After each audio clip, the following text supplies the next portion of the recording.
Hello everybody, today I will be showing you how to play Annie the Dark Child on how to solo queue. Annie is an AP caster that goes mid. She is an ability power champion.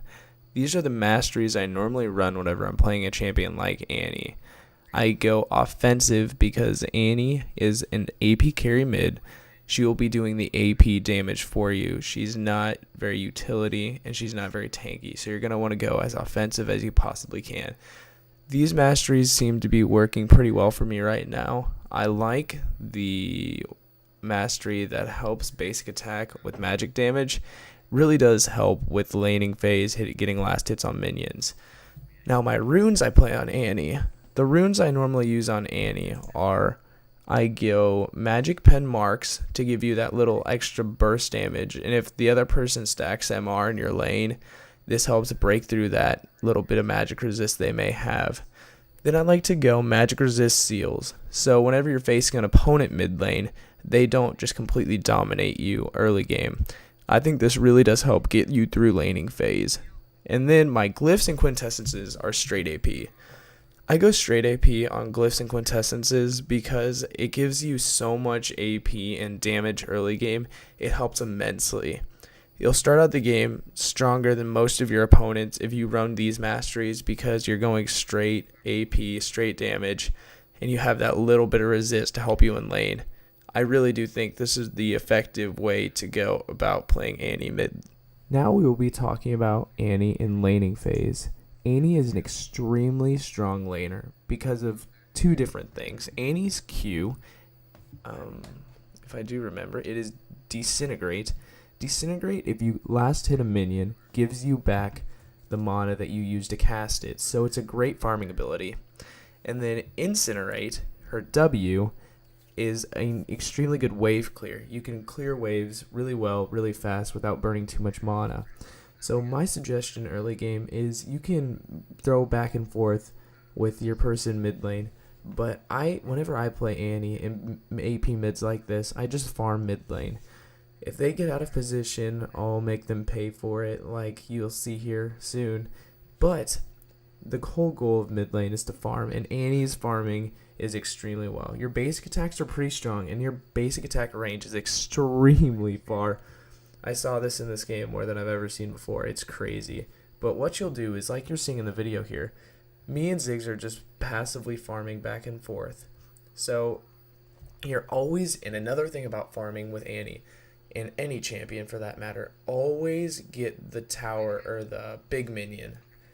There's all the little ones. The big ones are worth almost twice the gold. You always got to get that last hit on that big one. It's worth so much. And so now you'll see Jarvan is about to start ganking my lane. Jarvan is coming to gank. And Annie, see how I have my stun up? The stun on Annie is a great way for the jungler and you yourself to get ganks going, because Annie has CC in lane because of her passive. After she uses 4 moves, she gets a stun. So she can use that very skill-wise to make plays. So as you'll see here, we get the kill on the enemy jungler, and now we're going for my mid lane. See how far the basic attacks are going? We made him burn flash, so it was a very good trade. 1 for 0 mid game, and I got a kill. Great. Okay, and now you'll see that Jarvan starts ganking mid lane, and you'll see how Jarvan and me start making plays in the mid game. I think this is very cool because the Jarvan that was playing with me was a real life friend, and we were in Skype and we had communication. That's always good to have communication with your team, especially when you're playing jungler and mid lane. You can make a lot of cool things happen. Keep this in mind with Annie. Okay. And the mechanics that I'm trying to show you here with all the clips in the background is that Annie can do extremely well with jungle help. She has so much CC, and especially with this Jarvan, we are almost unstoppable. We're so strong. It's so much fun to play a champion like Annie. My friend here thinks he's funny. And see how I die in tower? Yeah, because of Jarvan ulti. Lols. Okay, now I'm going to talk to you guys about how to build Annie. How I build Annie is normally I'll start out with a Doran's Ring and 2 health pots because of the new changes to how the items work. So I would suggest going Doran's Ring and 2 health pots.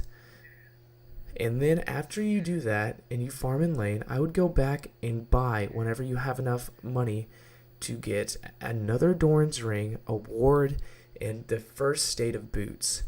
This will help you get back to the lane, help you poke more, and keep you AP strong and mana regen up. And then what the items you're going to want to go on Annie is my first item always on Annie is ROA. ROA is a great item. It helps you with being tanky, being strong, and it also gives you a lot of sustain again because every time you level it gives you health and mana. This is a great item. The next item I go is Deathcap.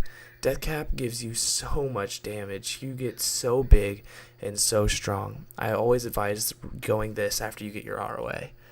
The next item I would get on Annie is Void Staff, the magic pen on top of your magic pen boots, and you're going to want to upgrade those after you get either ROA or Deathcap. It's up to you really, just depending on how the game's going, but you're going to want to get the magic pen boots. And Void Staff on top of the magic pen boots makes you so bursty, makes you do so much damage. After that, I would get Abyssal Scepter, because if the enemy team's doing damage, it reduces their magic resist, first of all, so that magic pen even does more. And it makes you tanky to where their mid lane doesn't dominate you, or they won't target you because they know you have it. And in the background, you'll see this is how Annie is played late game. This is one of my first pentas with Annie, and I think it's really cool. Very good communication, good team plays.